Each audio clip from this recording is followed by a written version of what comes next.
Come to the next session, which is a panel discussion again on the topic of workforce transformation, the balance between today and tomorrow, and enabling the future workforce.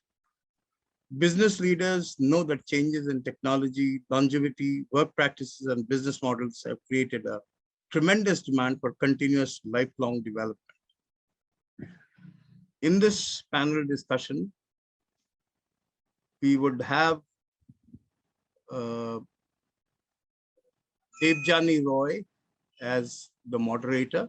Debjani is the Chief HR Officer, Mind Your Fleet Kromozones Software Pvt.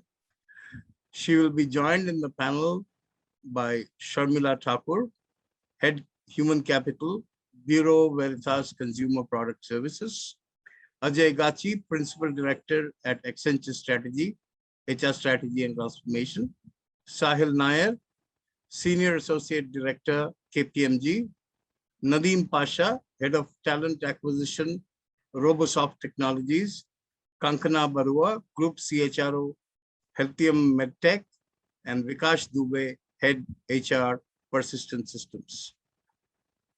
Thank you very much, ladies and gentlemen, for taking your time off and joining us in this event. Over to you, Debjani. Thank you, Dana. Thank you, Partula.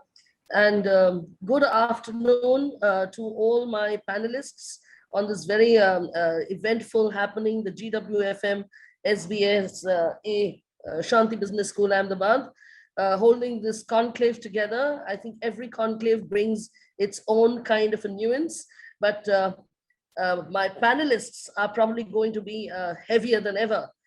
This time, I can see SahilNayar. Hi, Sahil. And of course, Kankana, sunshine all the way. Nadeem Pasha, latest edition. No least, Sharmila, dear friend. And it's very, very nice to meet Ajay and Vikash for the first time. First time, but I'm sure it's not going to be the last time, and it's going to be very eventful together. So thank you very much. I'm Debjani Roy, bringing this particular panel discussion together.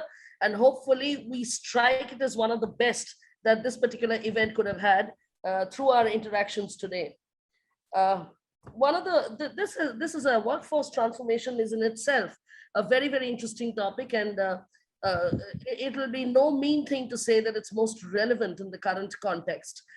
So I think one of the first things that I'd like to have is maybe an opening statement from each of you, my very, very erudite speakers, each one of you, on what you understand by the term future of work. Because when we are talking about workforce transformation, we are actually affecting how work is going to be scheduled and how it is going to be looking like in the future. So what are the dimensions and what to you means the future of work? Nadeem, why don't we go with you first? Thank you, Debjani.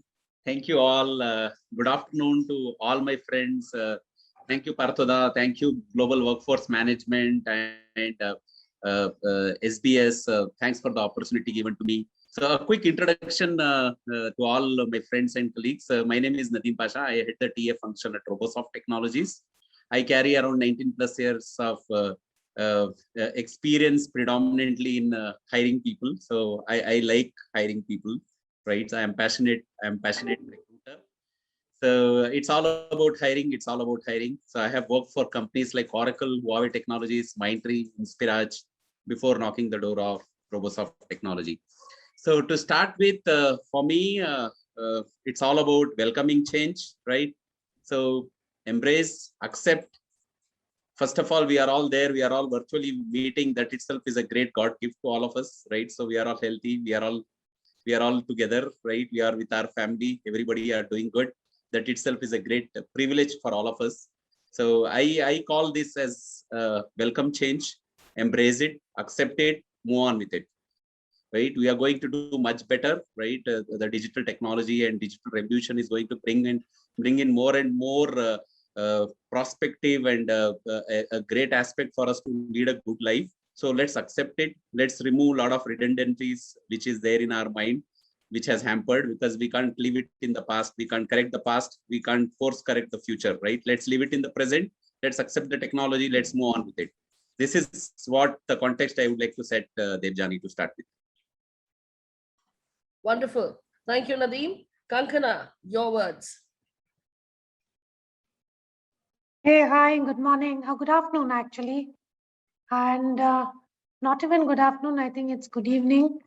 And my pleasure to be here, and thank you, Partha and Shiv, for inviting me to this virtual event. Very nice to see some of my, we probably met last 2 years back. Yeah. Sahil there, Nadeem there, Debjani, of course, we keep pinging once in a while. But the fact remains, the world has changed completely. So I'm KankanaBarua. I'm the group CHRO for Healthium Group of Companies. I'm very much into a business which currently is very relevant to the situation we are in. A company which is into medical devices. We actually manufacture and sell across the globe everything and anything other than large equipments that you come across in a operation theater. We have been actually relevant, working consistently without a day's break ever since the pandemic broke out, because we come under essential services to the mankind. So feels very nice to be a part of this organization, and particularly the pandemic has taught us how important the value of life is, which probably we all know, but often tend to forget, particularly with technology and AIs and all the big terminologies we talk about. In front of all this, in front of the tech pandemic, the universe has shown that actually we are nothing. We are nothing. No technology can help us. No AI can help us. It's somewhere some superpower, and which again comes back to the importance of human capital and importance of human beings. So thank you very much. And we will talk about the future of workforce, as I may have a very, very different view. And I think that's what it's going to be making it interesting. So thank you for allowing me to be a part of this lovely panel. Thank you. So already at the very start, you can hear this when I said that this particular discussion is going to be a very different and very eclectic. We've already started on that road already. Now I call upon the man who can actually give you the third insight, the third eye perspective, which is none other than SahilNayar. Sahil, all yours. Debjani, thank you so much. I won't repeat what everyone said, so the thank yous are already in order. But Kankana, obviously nice to see. Imagine we met in person, and now many of us are doing this virtually for a number of months now. I'll try and hit the nail on the head, because the future of work is something that all of us, in fact, all the 200 of us on this call have heard for a number of years now. But to my mind, it's like that beautiful mermaid that we all wanted to chase, but never knew where it was. Today, I think the future of work is here and now. And we're actually experiencing it, and we're writing history without even realizing. As Kankana comes and shares more examples of what she and her organization are doing, I'm sure we'll get a glimpse of how Nadeem does recruiting for a full stack engineers, how Kankana is looking at engineering, how Debjani is doing fantastic work, Sharmila, Ajay, KK Pillai, and many others. I think the bottom line is the world is changing now at a pace much faster than ever before. And therefore, what you and I may think is the future is actually becoming the present, even as we speak. Now, the reality is, are we going to catch the bus, or are we going to get onto the flight? Because none of us really know where the flight's going or where the bus is going. We all just want to hop on. And many of you all have seen the flight that took off from one geography in the world a couple of days ago. And you exactly saw what happened on that flight. I don't need to give you details. The reality is, are we clinging on, or are we in the cockpit taking decisions? Because everyone, somewhere or the other, is going to play a role, either as passengers or as pilots. The choice is ours. Debjani, back to you. Fantastic. Wonderful way of putting it together. And who better to add to that but to call upon Ajay Gachhi. Ajay, let's hear you now. Thank you, Debjani. A very good evening to all of you. It's such a pleasure to be part of an esteemed panel as well as to interact with all of you on this Saturday. Thank you so much, Dr. Shiva and Patada. So in terms of future of work, let me try and break it down further, right? I mean, we're all seeing how we should get forward with that. Future of work is basically how work will get done, because of the technological, generational and social shifts, very simply speaking, right? What are the components of that? So essentially, we are really considering what work gets done. We're talking of competency skills. We're talking of who does that work, what people and how that works, how work gets done in terms of, whether it's automation, there's a whole set of things that come out there, where work happens. I think location, especially with the pandemic, there's a lot of, discussion about, where work happened, digital collaboration tools and, hybrid, etc., etc. So essentially, we are really talking of rethinking the whole workplace. We are talking of, shifting talent and skills and how we actually gear up for that at an organization level and even within HR. We're talking of the whole digital transformation that's happening, right? And that's actually impacting and touching each and everyone's work as we speak, right? We're talking of the whole hybrid kind of work. We're talking of how change and how culture needs to evolve to, align to these changing realities. Yes. So I think, very simply speaking, I think it would involve all of these components. That would be a little bit from my side. Lovely, lovely. Thank you. I mean, it's so much brevity and however, so much of logic and so much of reason in one few small words. Thank you, Ajay. Now we move on to a lady, powerhouse in herself, who is not only a good HR hat when she wears it, when she chooses to wear it, but she's also a dynamic business manager. And she's gotten into so many escapades within Bureau Veritas that whenever I'm speaking to her next, I'm asking, which hat are you wearing now? So that's Sharmila Thakur, born of the illustrious Rabindranath Tagore family. So let's hear you, Sharmila. You're on mute, mute.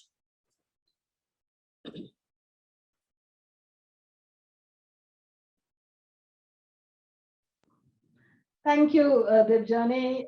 Wonderful introduction of mine. Hi, Sahil and everyone from the panel. It's wonderful to see you guys. Parthada and Dr. Shiva, thank you. What do I tell about future workplace? Ultimately, we are human and everything has been innovated by us. So I think we are supposed to be ready. We are supposed to be changing our mindset on every time, whenever there is something new to be delivered.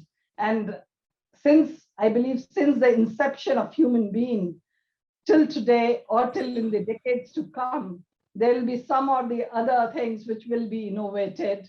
And as humans, we will be adapting and we will be ready to face that challenge and overcome each and every challenges which are there in our path, and something new will always be there. I take us back to long time back in 1985 when in India, I believe 84, 85, when I believe first time of our generation, I'm not talking about the young generation, when they saw Star Trek and they saw Spock talking to his captain, opening the flip phone, and we were like mesmerized whether it will happen. And today we are talking about AI, we are talking about robotics, we are talking about 3D, a lot of things, but that's how human race has evolved. So going back to what we will contribute on future workplace, we can debate, we can formulate strategy, but we will have to keep on changing those strategies as and when the challenges will be there. So thank you, and back to you, Debjani. Thank you, Sharmila. Wonderful. And last but not the least, bringing up the rear of this, open statements, Vikash, let's hear it from you. Hi, thank you, everyone. I hope I'm audible. Yes. Myself. Yeah, good. Yes. So first of all, thanks Debjani, and thanks GWFM and SBS Business School for having me on this conclave. I've been with in the HR function for last almost 16 years, and the experience that I have, and based on whatever we all have been observing, for me, if I have to talk about future of work as a phrase, I think this lies ahead of us always. And the only best way that I can find to define future of work is to say that it is a state of being prepared for change. And this change can be sometime incremental, sometime transformational. All of us, at least the people who are in the panel today, the earlier panels, the current panel, all of us have experienced some of these changes in the past as we were growing up over the last many decades with constant advancement in technology. We have seen that the state of work has been changing. For example, the early 90s saw digitization, which was primarily around changing from a very physical form of doing work into more digitized, computerized work. Today, the future of work that is changing and at a little faster pace. So in the future of work that I see will keep changing and will always be an unforeseen area. We can always predict to some extent about it and be assured that things will go in that way. But there is no 100% guarantee that this will be our predictions will be correct. Year of 2020, for example, has confirmed that to all of us. Our predictions were something else about how industries will grow, how markets will shape, how the advent of technology will take us. But we had to take a detour and reset our expectations, reprioritize our objectives in the beginning of the year, and we are at a different state today. Obviously, we are leveraging that the preparedness that the companies, organizations had, and we as people had prepared for. But on the whole, if I have to say about all this, the whole set of developments, more important will be over here. I like to say that our predictions will sometimes be slightly different, but we have to be more ready for the change. And if we are ready for the change, we are good from a future of work perspective, because future of work will always keep changing. Our predictions will guide us and always be help us be ready for the course corrections. And one thing that I think will be important is to create a diversity of options at hand. So that's what I think worked out for all of us. We had some predictions, we were ready for that, but at the same time we had options also created.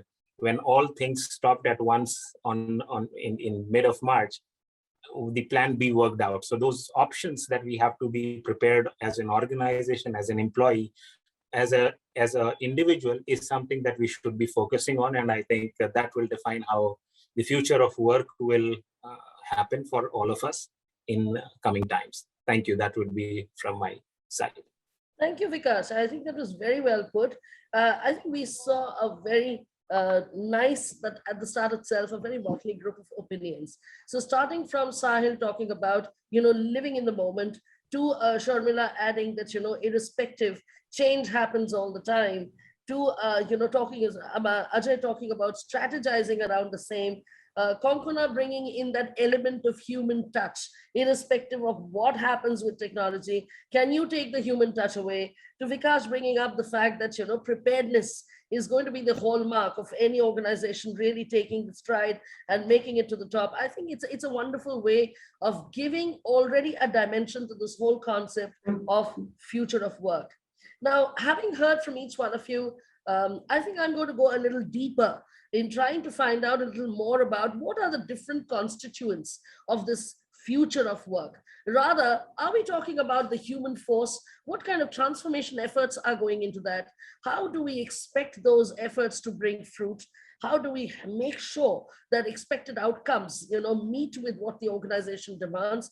And while at the same time, we're able to herald and we're able to champion the technology burst, the digital revolution, which is around the corner and there's no running away from it at this point of time. So how do we make the best use of both of them together?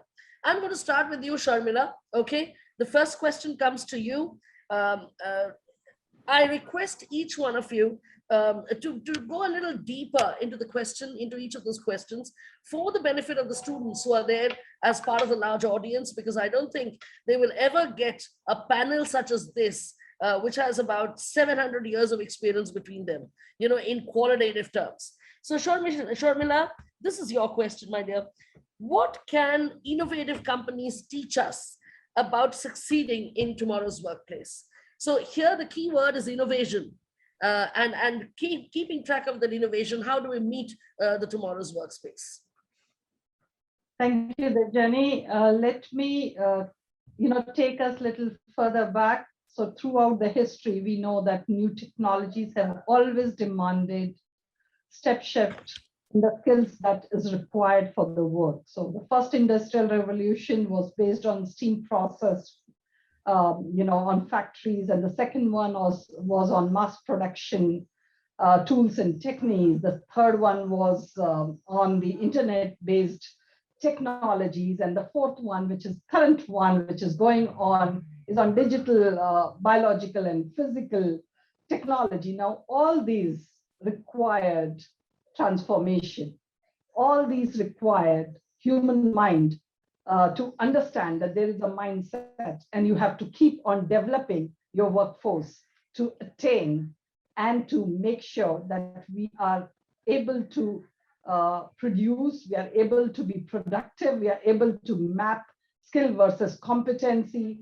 All this was there. Now, if I talk about the innovative point of view, and I will take you guys a little bit into how Google is leveraging on diverse terms on collecting problems, problem solving. So they have different diverse teams, and they have utilized saying that, okay, this diverse team will focus on creating processes which will help us develop in future. Now, this team is small in number. They understand that the whole Google cannot be innovative. Whatever the media can talk about, they need to earn their bread and butter. But there is a certain teams which is definitely making sure that they are focusing on how do they adapt to the emerging challenges which will be coming into the next decades or the next decades. So they have to think ahead of how do they sustain the business. And to do that, you have to be innovative on a continuous term. So and for doing that, where do you have the workforce? You have share the same workforce which is available in the market.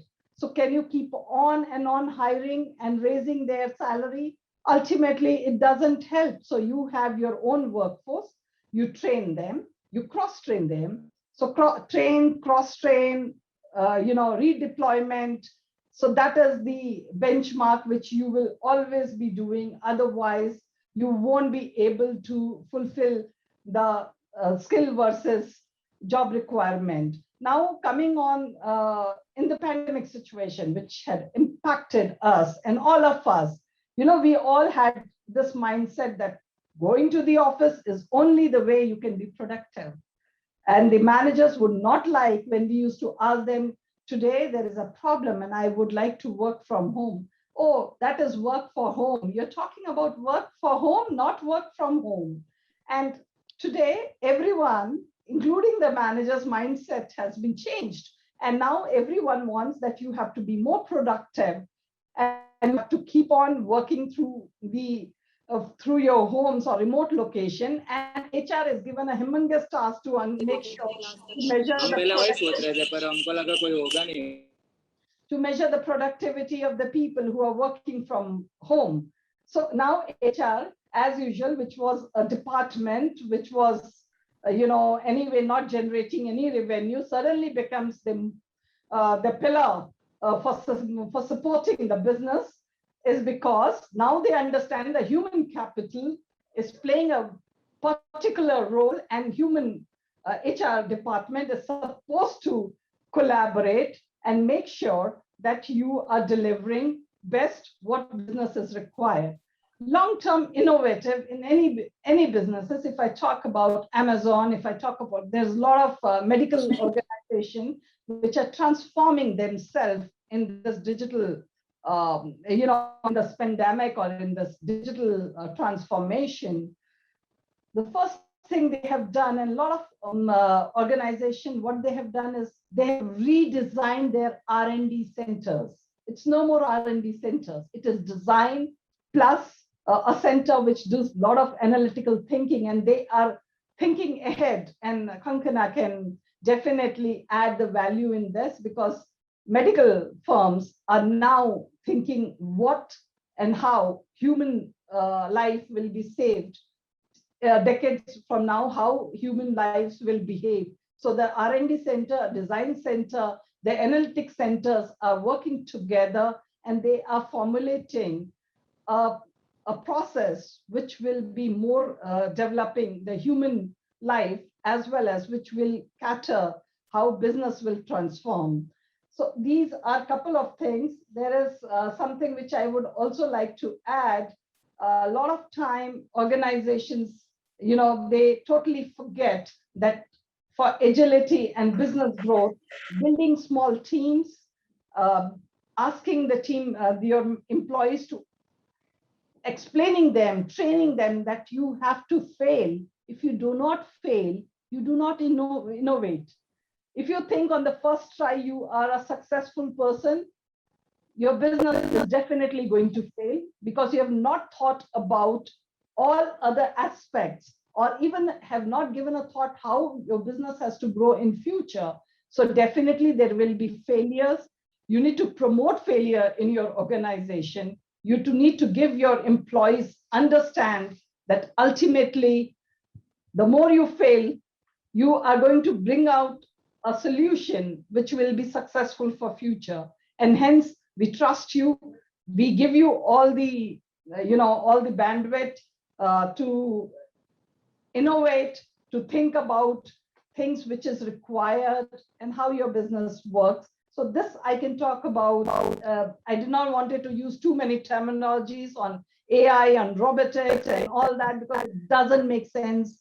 And I know we all read a lot on the internet, in a book, on all of these things, but ultimately the basics needs to be remembered.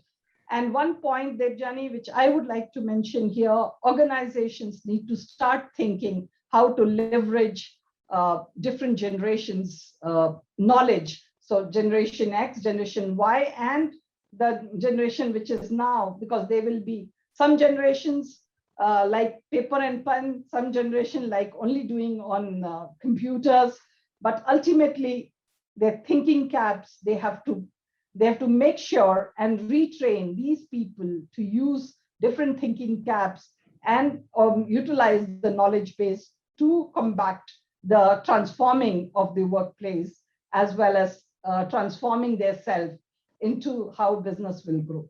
Thank you.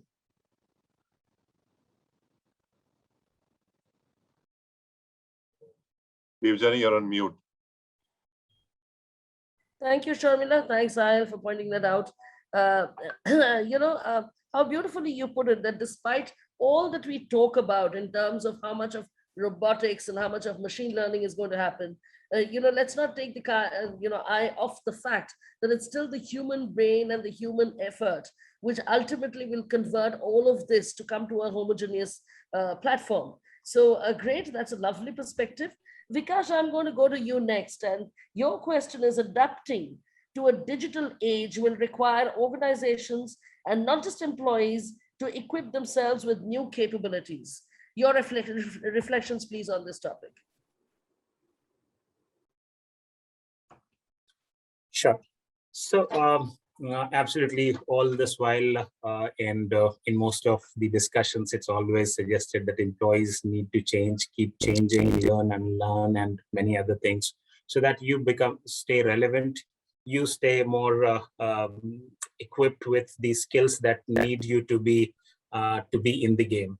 But at the same time, with all these changes that is happening in this time, it's also equally important for the organizations to rethink their strategies, their views around how they will adapt in this digital age.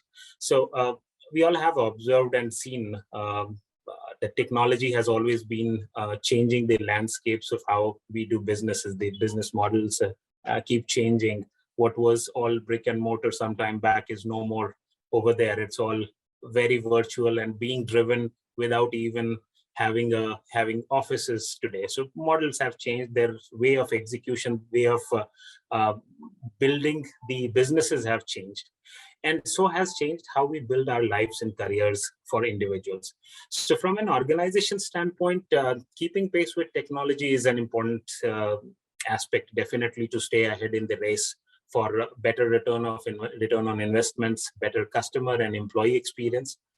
To keep abreast with this digital age, beyond these changes where we use technology, it's also equally important to immerse self in the digital mindset. That is what I feel is more than the digital tools. And for an organization, a digital transformation of its vision statement itself by the leaders of the organization, company boards, is a must thing. This vision should certainly be aligned to what the stakeholder experience they are trying to drive, and that should be at the core of their vision statement. And this should be again transmitted to all the teams. Leadership again needs to take a lead in ensuring that this vision has that harmony with customers, staff, shareholders, everyone, in how we decide what consideration should be taken or made for every business decision that they make. Beyond that, because as I said, that tools are important, but before that, the mindset is more important.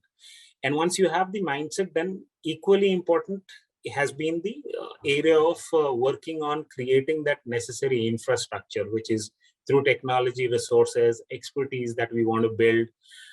It can be in-house, it can be external, acquired, whatever. But then once you have set the things, set the context in place, set the ground rules and the vision, then it is more about how we invest on the further investments on the infrastructure for how we will adapt to the changing needs of our customers, changing needs of the times.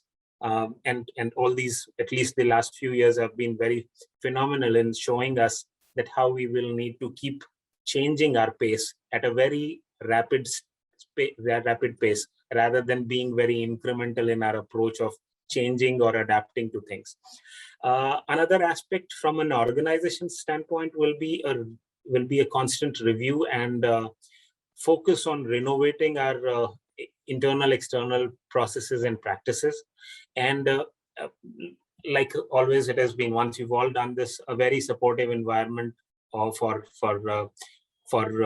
driving a culture of innovation that you can, because change and digital age would need innovation, creativity to be at the core of it, because then only you will be able to come up with solutions that are there to last for longer in the future. And it has to be some priority area for the organizations, because organizations will need to look at the future with a longer view rather than here and now approach. From an individual perspective, it's always spoken, and I think, but since this is all about this conclave is also focused around the students who are recipients of it, I think building the breadth of skills is an important thing. Everyone, we've heard about that you have to create excellence in whatever you do. That is very much important, but at the same time, you can have depth of your understanding on certain skills, one or two of them. But at the same time, to be relevant in this changing dynamic world, it is important that a breadth of those skills and experiences are also created over a period of time by the people in the workforce. It's important because that breadth will keep you relevant, keep you afloat, even if things like COVID and the pandemic and the sudden things that we can expect in future again, which will completely wash away the relevance of your current skill, which may be the most where you can be an expert. So it's important that we create that breadth. And just to give you an analogy of team games in general, so for any team game, whether it is hockey, football, or cricket, to be in that team, you need to have certain skills. When you are the best in that, you certainly have the topmost slot in that, and you are the most regarded player in that. Example, because cricket is something that people in India are able to better relate. So unless you are Tendulkar or Kohli, you're not remembered as, or Rohit Sharma, you're not remembered as the batsman, right? And similarly, unless you are the best in the bowlers, you're not remembered. But then at the same time, when you're looking at the team, these people certainly find that slot because they have depth of, and they are the experts, almost god of what they are doing. But the chances of you being on the team will be always higher, and you will always stay afloat when you are an all-rounder. That means you need to be 8 or 9 out of 10 in one of those skills, and at least 7 in the others, which will keep you the most relevant team member, relevant person on that team or in that scope of work, even if things completely change, right? So if I'm going to play with a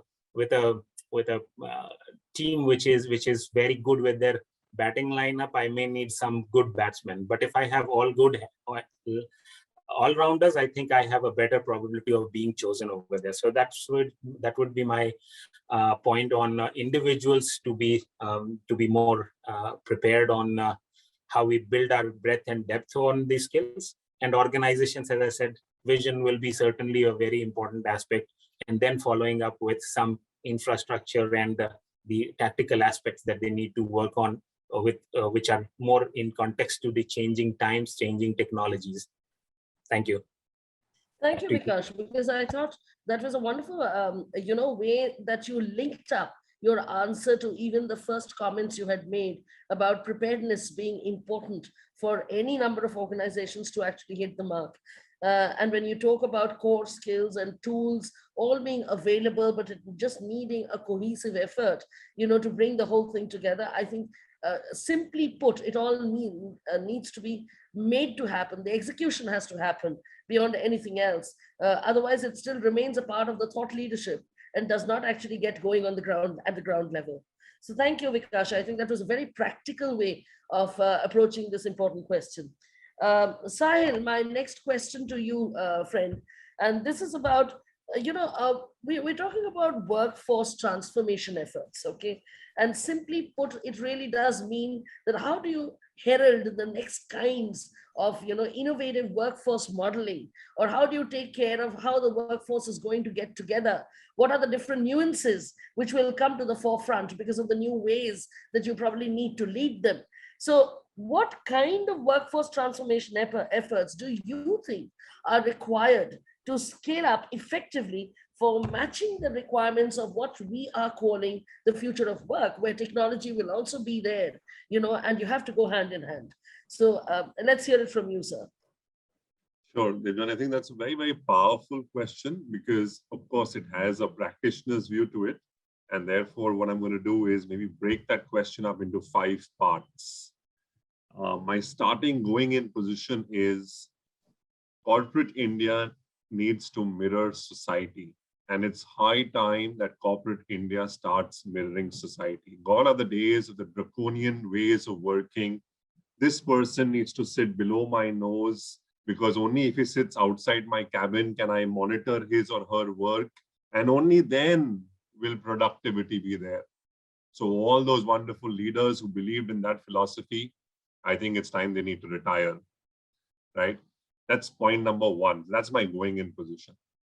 Point number 2, I think very clearly, the mindset needs to significantly change. Because today what's happening is people who have the mindset, especially leaders, because I think it all flows from the top, to say that, you know what, tell me what you did. Tell me how much time you spent. Tell me why were you not logged in at 10 in the morning because our office timings start at 9. I think there was a generation where we would try and attempt those answers We would try and give excuses to say, oh, I was not well, but I will log in some time. Oh, but I actually logged in, but there was a laptop issue.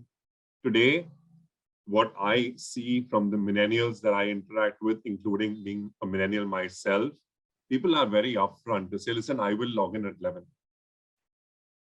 But work will happen.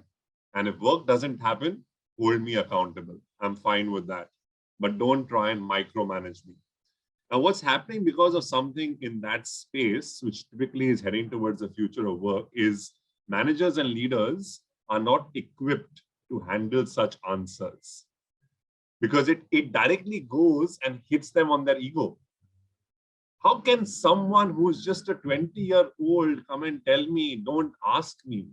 It is my responsibility as a manager to take accountability of my team's work and all that jargon and English that we talk about. But the reality is your workforce, our workforce is changing. And these are the guys who are going to come and heavy lift.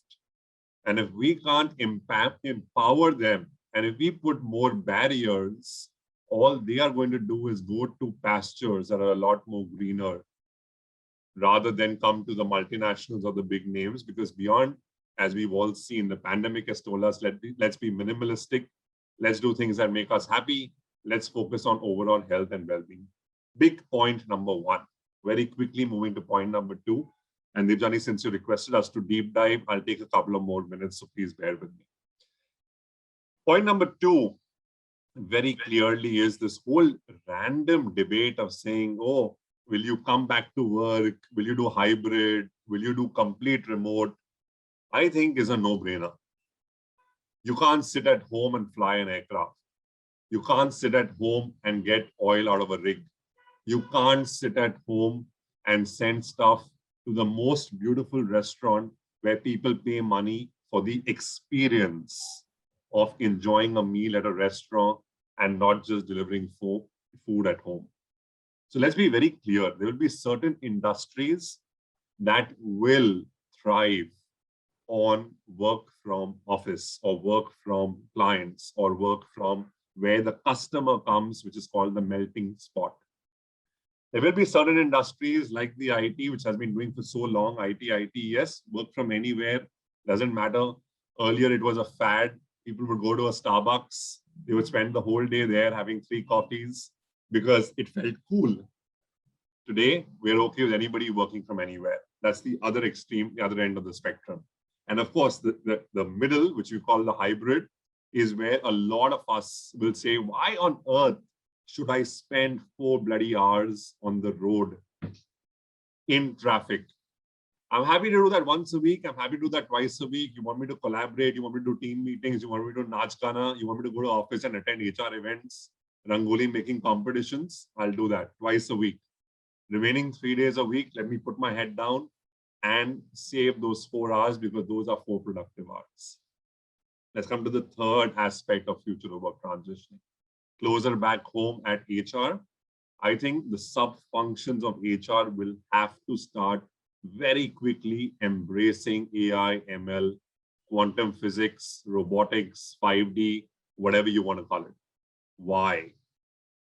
Let's pick up function by function. Can recruitment sit and wait for 5,000 CVs to come into their inbox, open every single CV, check, revert, and say, we will get back to you?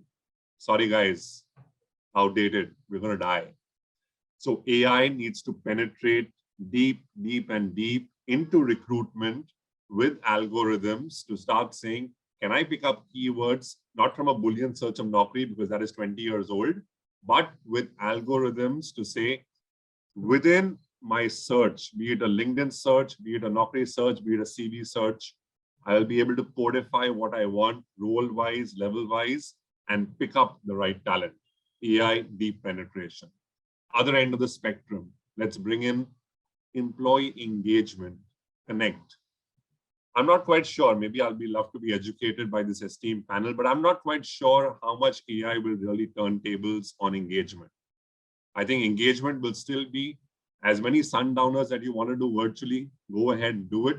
But when I come and have a sutta break with you, when I put my hand on your shoulder And when we walk to the restroom and start cribbing about the other manager who's really making our life hell, is when we actually de-stress. And for that, you have to go to office once or twice a week, because that is your outlet of saying, घर पे सास ये करती है, बच्चे ये करते हैं, मेरा पति मुझे तंग करता है. And that makes you really happy, ladies and gentlemen. For all the students, mummy ये बोलती है, पापा ये बोलते हैं, go out there, it's a stress buster. You can't have sutta at home. You go to office, have your sutta breaks, feel nice about it. Thanks, Sharmila. Your video is frozen, but I can see a kind of thumbs up there. Let's come to my fourth point before I hand it back to you. I think the sub-functions of HR, we have very well concluded. Let's come to the roles within HR. A recruiter having hybrid skills of saying, I understand HR techno-functional, and I also understand tech, and therefore I can hire better is fantastic. But you know what's going to be even more difficult is the role of the HR business partner. Because the HR business partner is going to be someone who's going to be very, very confused and perplexed. How do I engage this workforce? How do I have my outreach? How do I have my one-on-one connect? Do I go to the client location? Do I sit at home and do a Zoom call or a Teams meeting? Or do I do a huddle in the office? If I have to run my entire performance development, how do I run it?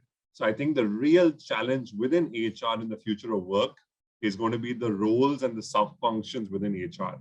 If learning is empowered by bite-sized learning on the go, fantastic. But deep learning, and I would love to be corrected, my approach or my lens, deep learning happens when you put pen to paper. Deep learning doesn't happen when you have this session recorded and you hear it as a podcast while doing the dishes. That's masti. Deep learning happens when you sit in the classroom for 8 hours and that you have that fear that the person can walk up to you in front of 20 people and ask you, what did you understand? You want to summarize the last 1 hour that we spoke about. And therefore, for L&D professionals, how do you bring the mix of bite-sized learning, which is on-the-go learning, and deep learning? And therefore, future of work within the roles of HR was my point number 4. Point number 5, before I hand it back to you, is in all of this, who on earth is focusing on HR? We are supposed to be there for everybody. We are supposed to be there to get oxygen cylinders. We are supposed to be there to look at wellness of people, for people breaking down, for people who need counseling, for someone who's had a bereavement in the family because of COVID-19. Let's pause. Let's pause and ask ourselves, does the HR team have capacity? Or are we told, you know what, you're a support function. Your ratio of employee to business is 1:300, and therefore we can't hire more. For those leaders, I don't have a cup of coffee in my hand, but please smell the coffee. Those metrics don't work anymore. So let's wake up. Number 2, there could be a bereavement even in the HR person's family. And therefore, the tough question that I'm asking is, who is HR for HR? Who is HR for HR? Because at the end of the day, the same person who is feeding you a meal every day, if that person is going to be hungry, what quality of meal are you going to enjoy? With that, I'm going to pause and give Debjani back to you. Well, I've always wondered, how does SahilNayar convert a panel discussion question to a masterclass? Well, for the benefit of the rest of the audience, you just had a glimpse of the same. Thank you, Sahil, because I honestly felt that I should continue to be an audience if I had to, in lucid, simple ways, find out an answer to a complex question. Because the issue is not something you can brush under the carpet. It's right there staring at us, but beautifully elucidated by you. I think there are a lot of takeaways, and I hope so that the rest of the people have actually paid adequate attention to everything that you said. Now, with that, I move on to Debjani, yes, one yes. moment. I just want to, commend Sahil and the way he came out and expressed. This is the new Sahil that I'm seeing, and I'm extremely happy. Extremely happy. Sahil is like my younger brother, and I'm deeply overwhelmed the way he put everything, his heart into what he said. Sahil 2.0. God bless, Sahil. God bless. Thank you so much. Let's hand it back to Debjani. But just speaking from the heart, I think, like you said, and some of these issues are so pertinent because the 200 of us on the call who are going to join the workforce somewhere need to challenge status quo, Yes. but with respect. I think many times we come and make noise, and when the management or the leaders flip the question back to us to say, okay, we've heard your trip session. What are some of the solutions that you have? I think we all fall flat, or many of us fall flat. So I'm thinking, and my only request to everyone, all the students here is, it is beautiful to challenge status quo, but at the same time, also think of some of the solutions, because we all are part of the problem as much as we are part of the solution. Debjani, back to you. Thank you again, Sahil. Again, that last line made a lot of difference to the proposition. From Sahil, I moved to another absolute powerhouse and absolute a ticking brain that I call, which is Konkona, my friend. And, she thought I was going to ask her a difficult question. So I had to tell her that a personality like hers doesn't deserve anything lesser. So now this one is, Konkona, how do you develop a shared understanding across the leadership of the organization concerning the desired impact on the organization of automation and AI? Because as we know already, everything flows from the top. In particular, clarify how any capacity or talent capabilities freed up by AI and machine learning and all of that will be deployed to support the organization's strategy. So can we look at this entire thing in a holistic manner is what I'm asking you. Okay, thanks, Debjani. And as I said, this question is very, very, I would say, strategic in nature, because we are talking about the leadership here. We are talking about what the leadership is expected in an organization to actually take up the, the free time or the bandwidth that becomes available or becomes, available for the rest of the organization from a perspective of bringing in automation in the form of, any tools or AI or whatever it is. Before I go to that question, since this is a forum where I know all the students are here, taking a clue from Sahil, when Sahil said about the sutta break, as a mother, I'm saying, don't listen to him, okay?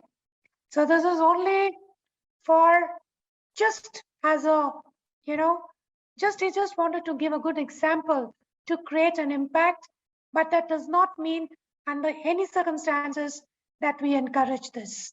This is just a rider. And I think that's the mother in me which has come up. Yeah. The second thing, I know my son who was in college now and now working, started smoking when he was in college, but that's something which I appreciated. While an open mother, but it's something which is injurious to health. So whatever you do, guys, you all are matured, do it with caution. Apply your mind. This generation of people are the smartest of your own. You are one of the unique species that God has created. And therefore, the ability for you to make a right or a wrong decision is much, much more than people from our generation. So this is just a moral science lessons. You might ignore it or accept it. Now coming to the question which Debjani has put forward to me. Before you get to the question, in the spirit of some friendly banter, let me come in as not the mother and the child talking, but I would just bring this analogy to even the corporate world, right? If the safe space is created at home, the child will be very comfortable. Smoking is injurious to health. Everyone knows that. None of us are advocating smoking. Okay, so that's the disclaimer to the entire conversation. But having said that, let's say the child is still smoking. Would you prefer the child, and I'm not talking about your child, the child smoking at home as compared to going out and doing things as an escape route? Let's think of it. So many employees go on social media and rant.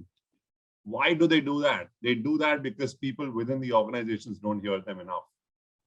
The same child sitting at home and smoking a cigar or smoking a cigarette or doing anything that a mother wouldn't like, as long as the child knows this is a safe zone. I know it's not good for my health. I shouldn't be doing it. Maybe I'll just do one a day. Vis-a-vis saying, when can I leave this house? This lockdown, I want to go out. I want to be with my friends, because not just smoke. I want to do plus, plus, plus. Parents would never know. So I think the choice as leaders for us is to realize, do we create that safe zone within our organizations, or do we let people go onto the Glassdoors of the world and the LinkedIns of the world, or the various clubs and various cohorts and rant? But back to you, Kankana. I agree to your, like while smoking is something which I emphasized upon, but what you talked about is creating a conducive environment at home and at workplace is one of the critical aspects of your talent engagement. It could be in various ways. It's just not, the comfort of since we have taken this example of a child and a mother, giving the comfort to a child to come and talk about all the issues that he may have at his college, with his teacher, with his friends, is nothing but creating an atmosphere of belongingness. Because when you have that openness to come and speak, or that lack of fear in you to come and discuss with your parents, whatever be the issues, that's where you are already winning a battle of engagement, a battle of employee being yours, employee being in with you for a longer time. So yes, Sahil, smoking was an example which obviously we would not like to propagate, but the idea and ethos and the spirit behind what you have said, I completely and wholeheartedly agree for a success of an organization. Now, my dear friends, in the interest of time, let's move on to workforce transformations. Yes. So coming back to it, Debjani, sorry, I will make it very short. So having said so, AI, it has definitely helped us, and I'll just take a clue from what, just in the interest of continuity, taking an example of Sahil, for example, recruitment. Now, when you bring in AI into a particular function, say in recruitment, we kind of design the recruitment function or the talent acquisition function in various different ways in various different organizations. There are organizations where the talent acquisition team starts from, from the JD making to sourcing CVs to conducting interviews till the onboarding of the person. There are organizations where you divide each of these activities into sub-functions, and people do different kind of, because of the volume or whatever be the strategy.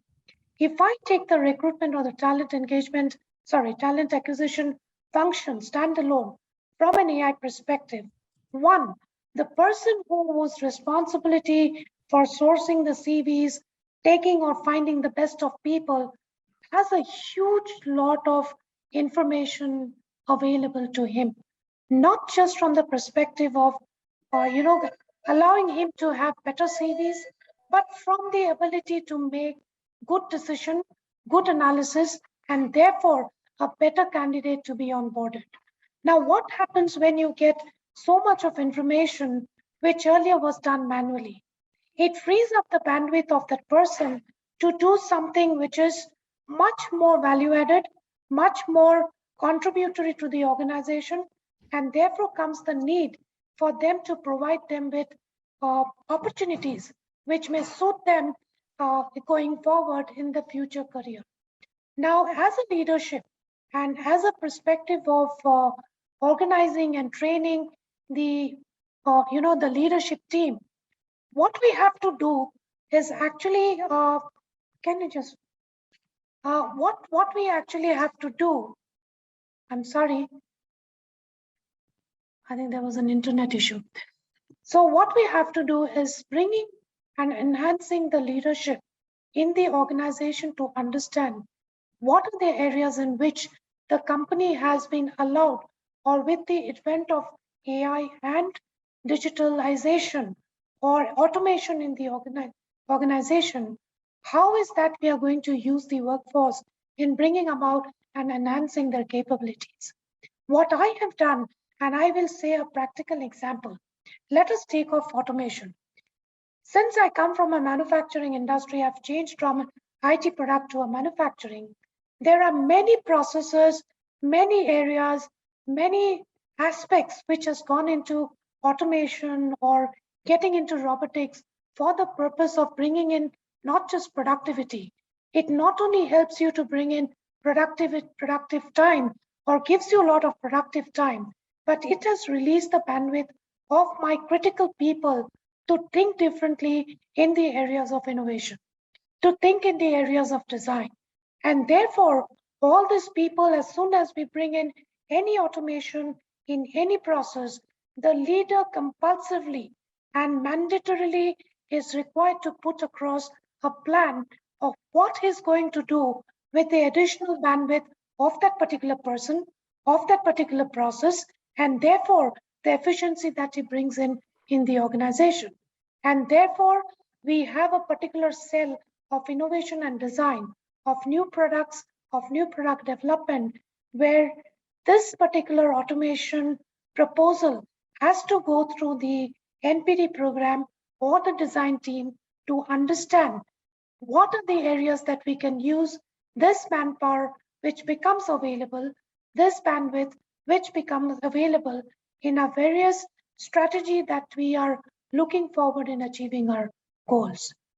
The other thing which we have done and which we need to focus a lot on the leadership, that getting into automation is not with the purpose of eliminating headcount. One of the biggest challenge we had, that the moment we talk about automation, people immediately think, what does it mean that the organization is cutting down manpower? This is a training, this is an orientation which every leader across the organization, cross-functional, cross-vertical, needs to understand that automation or getting AI, the misconception around this is not to reduce headcount. It is not to reduce or bring down people. It is only for the value addition. It is only to allow us to achieve the accelerated or the humongous goal plans that we have in the organization. So this is something in short, which I have done personally across the organization in orienting the leadership to handle AI and to handle the automation, which is the need of the hour, without which we cannot survive. Lovely, Kankana. I think, short of a masterclass again, and I'm not saying it for any creation of impact.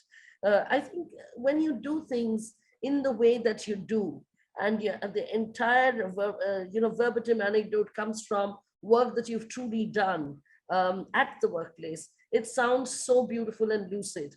And it also gives an impression. And I hope there are enough students in the audience who are noting it, that when you do things with your own hands, the kind of conviction, the kind of confidence it builds in you, that is the way people have to apply themselves, at least in our profession of HR. Because this is no armchair leading, this is no black and white balance sheet, this is no marketing budget and branding. It is all about making the human force work to its utmost productivity, making sure that irrespective of what hits him at every corner of the corridor, whether it's technology or whether it's rationalization, whether it's compensation, whether it's change of terrain or restructuring for that matter, the human brain develops solutions, and HR is right there to customize what needs to be done to take that movement forward. Thank you, Kankana. Beautifully spoken. Nadeem, the man who loves hiring, as he says, self-professed. Now, Nadeem, this is not just about hiring. I really want to know, to what extent do you think are the jobs likely to get affected by the digital revolution? So this is a little away from just the hiring bit. I really want your perspective that with the coming of AI and machine learning and Internet of Things, how do you think jobs are really going to get affected? Any specific caution points that you want to point out to us, which we need to adhere to? Thank you, Debjani. Thanks for the question. So, first of all, let me give an assurance to all the students community: jobs are not going to hit them back, right? It's not going to affect them at all. There are umpteen number of job opportunities which is available in the market for the students to embrace it, accept it, go with it, right? Go with it, the flow, full flow. So there will be enough jobs for them. The only thing which I request when I interact with the student community, when we go for campus or when we do a lateral hiring, be open, be transparent, accept and embrace change, right? Welcome the change. That's the key crux of the game. How ML or IoTs or your blockchain or whatever the jargons which we have been using in the digital world, all these are there to reshape us. All these are there to give us an extra edge over what we have been doing so far in a typical stereotype manner to a much blended manner, right? Which is universally accepted, right? So again, one of my colleagues started with a revolution, right? Industrial revolution process, right? We are in the fourth industrial revolution, which is a digital revolution, right? So what is this ask for? We have seen people in the past, right, who used to do a labor work, right? Very hardcore work. You need to have a machines, you need to have a man go deliver piecemeal work. All those days are gone. All those days are not there anymore. Sahil rightly brought in at the early stage, right? You need to be monitored in office. You need to be clock in 9 hours with 1 hour lunch break. All that, those days doesn't accept anymore. We are not even getting into an era of permanent employment, right? So we have been seeing the era of gig workers going to dominate us very, very heavily. What does it mean all about, right? We are looking for somebody who is proficient, right? Who is accepting the change, who is accepting the challenge of embracing technology. What is the need of the hour yesterday is not the same need today. What is that we needed today is something we need to accept it and we need to start delivering it. How do we do that?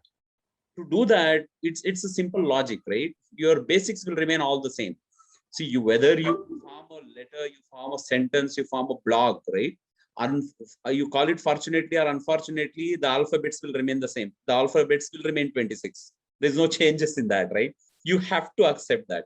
I still remember the fact when I was doing hiring in my previous companies like Oracle and all, I learned Fortran 77. It looks like a kind of a different ball game altogether. Nobody knows that, right?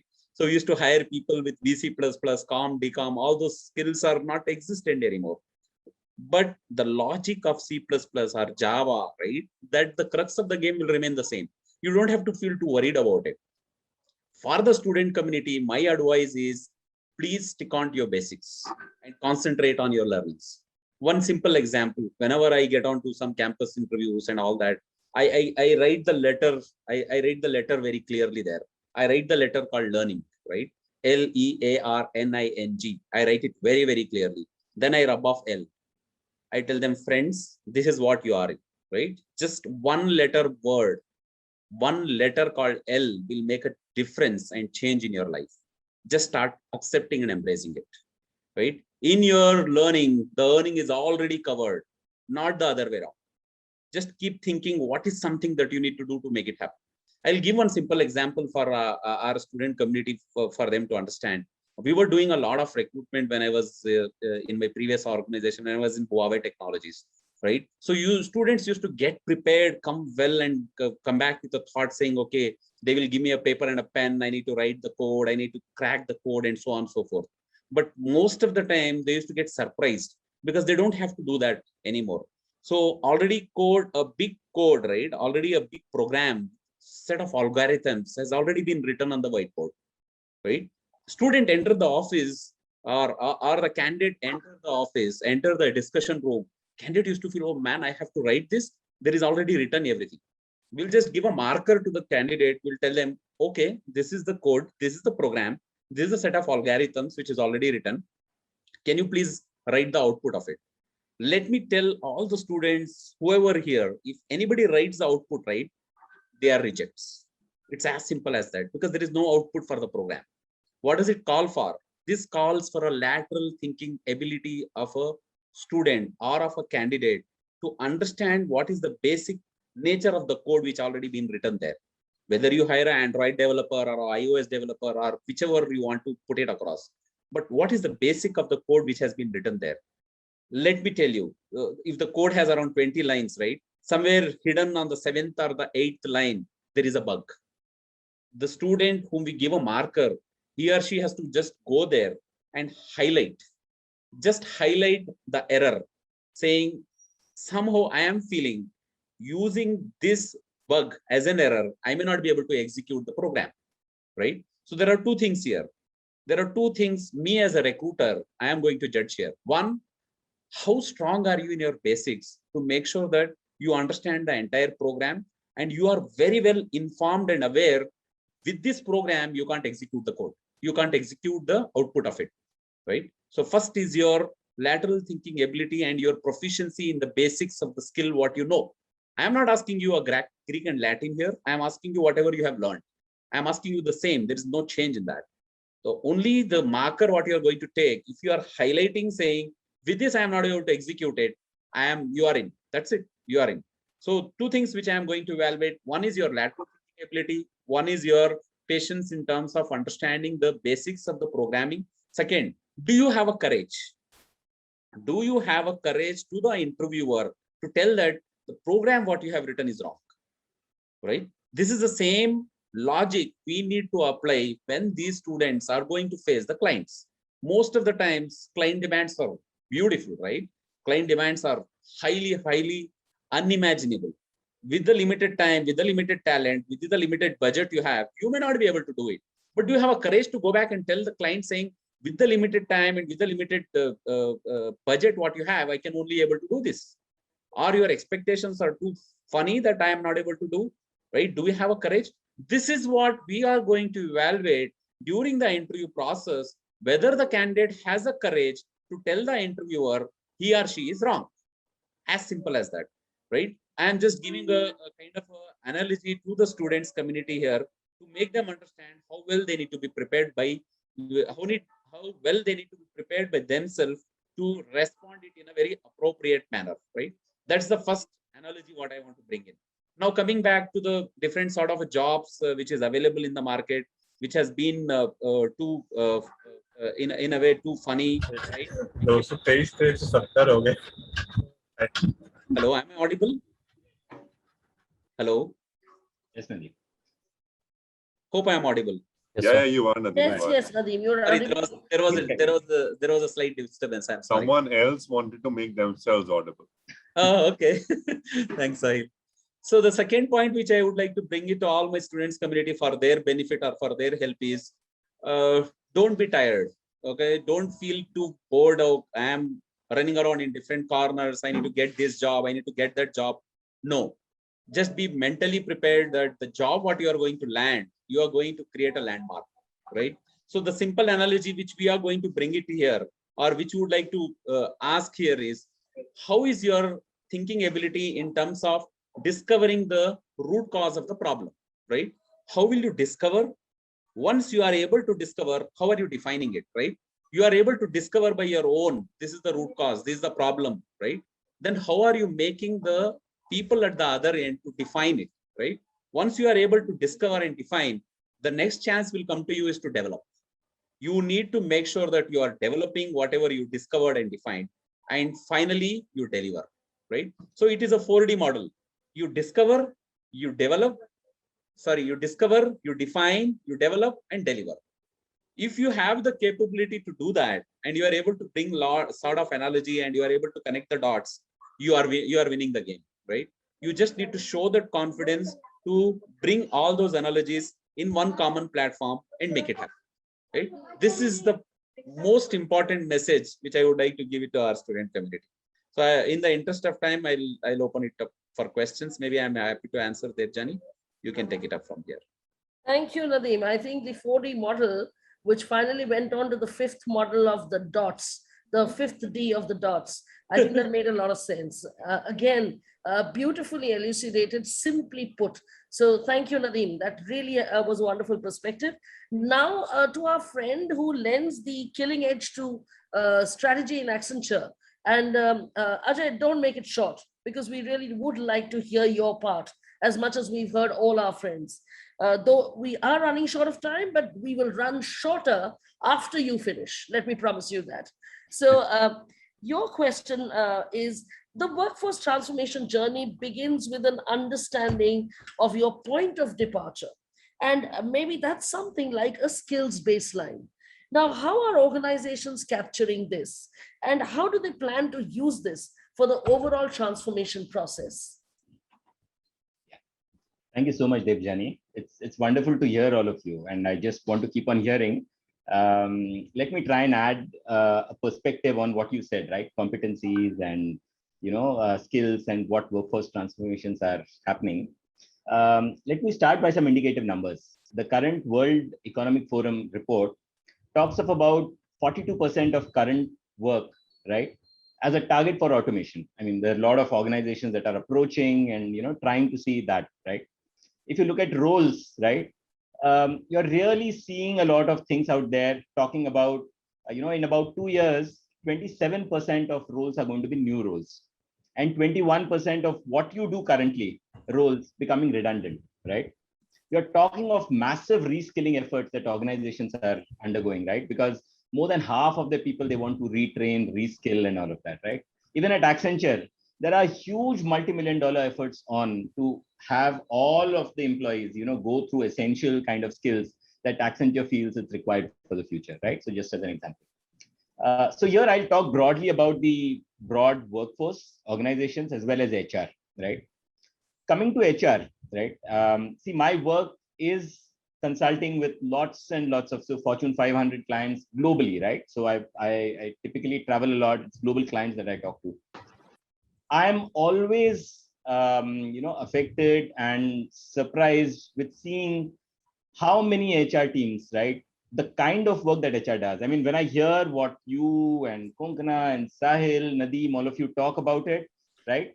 HR, I mean, the role will never go away. It is so important, right? As a culture influencer, for strategy, for people experience and all of that. But I keep seeing 60 to 70% of the time spent by HR, and a lot of it is being spent on intermediate roles, on manual, transactional, tactical, regulatory kind of activities, right? Each and every HR team that I go to, I see a lot of people doing this kind of work, right? My submission to everyone is that's not value adding to HR itself. HR can do much, much more. HR's mandate is much, much more than what people are currently doing, right?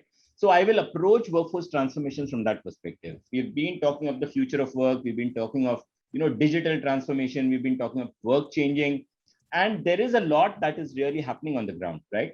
So I talked of skills. Debjani, you asked me about skills and competencies and what people are doing, so let's just take even in HR, right? Take an example of learning or training, right? Most of the organizations still are in an old training administration kind of mode, right? Where the formal training, trainers, rooms, faculty, coordinate everything and all of that, right? Now that is really, we are, hundreds of organizations we are talking to about how learning needs to be, right? We are talking of how 90% of learning is informal, right? And with on the job or learning from others rather than you go somewhere and then get trained and come back. So that shows what this area, and this is representative of all areas. We can talk around every area, but I'm just taking an example, right? What is required for learning right now, there is more a change manager, a community manager, a culture influencer, a technology expert, because there's so much of video, digital designing, social, collaborative pedagogue, knowledge management, analytics, content curation, knowledge disseminator. I mean, these are all the skills that you will really see learning getting into, right? The whole learning, it is anytime, anywhere learning, right? It is employees taking onus of their learning, employees learning just in time for the work that they're doing to learn, right? And HR and learning needs to, so you can see how from what HR team is currently for a lot of, to get the real value, the roles are shifting, the competencies are slightly different that are required, right? So let's look at a few new roles that are coming up, right? Talent architect, you're really looking at end-to-end talent, right? How do you enable that, right? Not just siloed performance and, you're talking of transformational catalysts. You're talking of experienced designers. One other area that, everyone, right, talks of skills missing in HR are data scientists and analytic skills and data orientation and all that, right? Because that is definitely, something that is required. you need agility, right? Because businesses are changing. So there's visioning and agility and human-centric design and, digital HR technologies and data-driven decision-making. There's so much that is happening, right? So what are organizations doing, right? Debjani, your question was that in terms of the skills or baseline and all of that. Yeah. So essentially, competencies, again, a lot of people skills talk about it, but then you don't have a structured way of looking at it, right? And a lot of organizations do that in part, but, so essentially, the very first thing you do is how business is changing in whatever organization you are in retail, you're in manufacturing, you're in airlines, whatever it is. There is a significant business change that's happening. So what is the future of that work? Based on that, what is the future of HR's work that is happening, right? So what is those skills, those roles that you will need 2 years from now, right? Is something that you need to have a clear view on, right? So essentially, the competency model, the dictionary, the key small set of competencies that you are really going to track, which will add value, right, is something that organizations are looking at and trying to define, right? In 2 years down the line, this is where I need my organization to be, my HR to be, these are the skills. So essentially you have a future, you have the North Star, right? In terms of work, roles, skills, right? For the organization and for HR. And then you have the current state, right? Where your team is, where the organizations is, right? So organizations are now trying to look at what is the gap between what is required and what you have currently, right? Organizations are starting to assess where they are very structurally and very, very foundationally.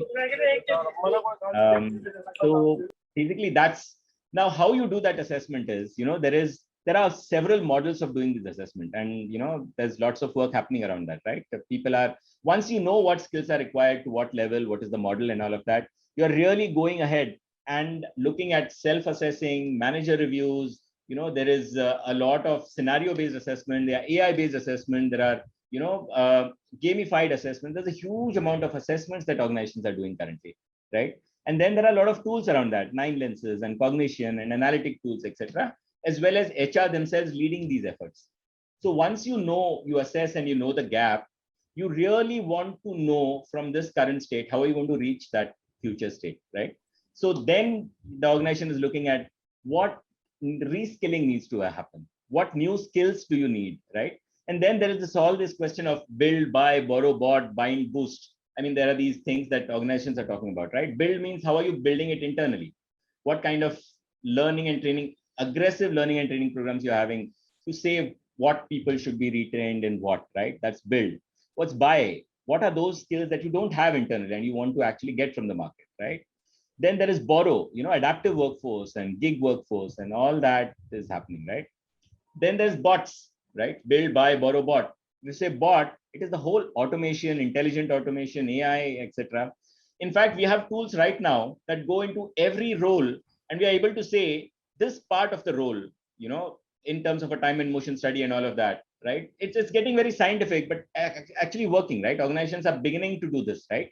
So this work is really very, very manual, right? It should not be done by humans. It doesn't add value to the person who's doing it. It doesn't add value to the organization, right? There are various platforms, technologies, there is various automation, simplification, standardization, optimization that you do to ensure that this just goes away. This kind of work goes away. All this intermediary manual transaction work goes away, right?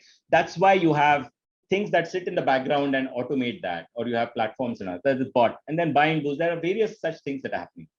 And then you look at all of this and create a transformation roadmap and see, how step by step, how do you execute that so that you reach a stage where you are where you want to be, right? 2 years down the line, 3 years down the line, and reach there with a very, very effective, small step kind of approach.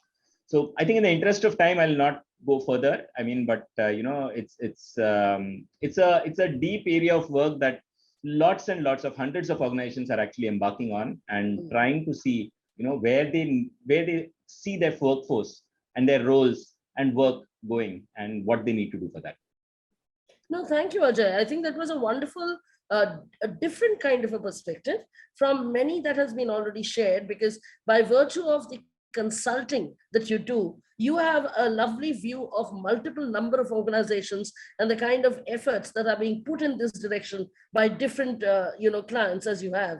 So that would have given you an awesome amount of insight into the different ways in which people are trying to experiment and innovate around the concept, which in itself gives us a lot of other data from just talking about our own experiences and of our individual organizations or generic way of approaching a problem. So I think between this entire panel, not only have we been able to focus onto the different elements of what goes into workforce transformation and why is it such an important concept today, but we've brought out different flavors. We've brought out not only almost a minuscule capsule masterclasses, whereby we've had to take cognizance of what goes into it. We've also touched upon individual practices like Kankana had shared, like Sharmila had shared about their individual organizations and what all they have been trying to do, which has brought them a great deal of modicum of success.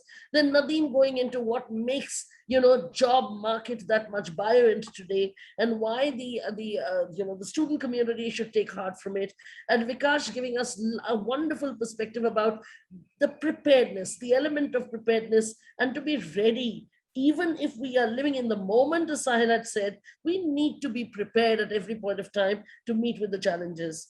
I think and I hope that this panel, with such wonderful perspectives, we've been able to create some amount of takeaways. There is always a recording, but then we did hear that we have to go beyond just adhering to recordings of sessions. We need to do a lot more ourselves. So from my point, the moderator for the session, I've had a wonderful time, and I hope you have had too. Once again, thank you, Dr. Shiva, Parthoda, and SBS Ahmedabad for giving us such a wonderful platform to debate this evening. Thank you so much. Over to you, Dada. Thank you so much. Are we living to our full potential? Are we learning new skills, going after the things we want and chasing our desires? Or are we like most people who live ordinary lives with plenty left on the table? It's not about being perfect. It's about the effort organizations are making. And when the organizations implement that effort into our lives every single day, that's where transformation happens. That's how change occurs. We need to keep going. We must remember why we started. I have learned to remember I have got great friends. I don't want to forget that you will always care no matter what. Always I would remember to smile and look up at what I have gotten by. Thank you, friends. We at GWFM and SBS are grateful to you for all the pearls that you presented to us. Have a great day. Thanks for coming in. Thank you, and bye-bye. Thank you so much. Bye. Nadeem sir, in a small question. Yes, please. Sir, please tell me the 4D you tell. Oh, you want me to tell 4D? Okay. Yes, sir. Okay. First one is discover. 1 minute, sir. Okay. You want to make a note? Okay. Yes, sir. Discover. Yes, sir. Then design. Yes, sir. Develop. Yes, sir. And deliver.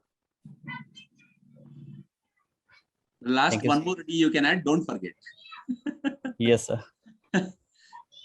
Shailendra, I am so happy to see that you have taken the advice, and Sahil, kudos to you, because you mentioned the paper and the pen is very important when you are in a discussion and you want to note it down.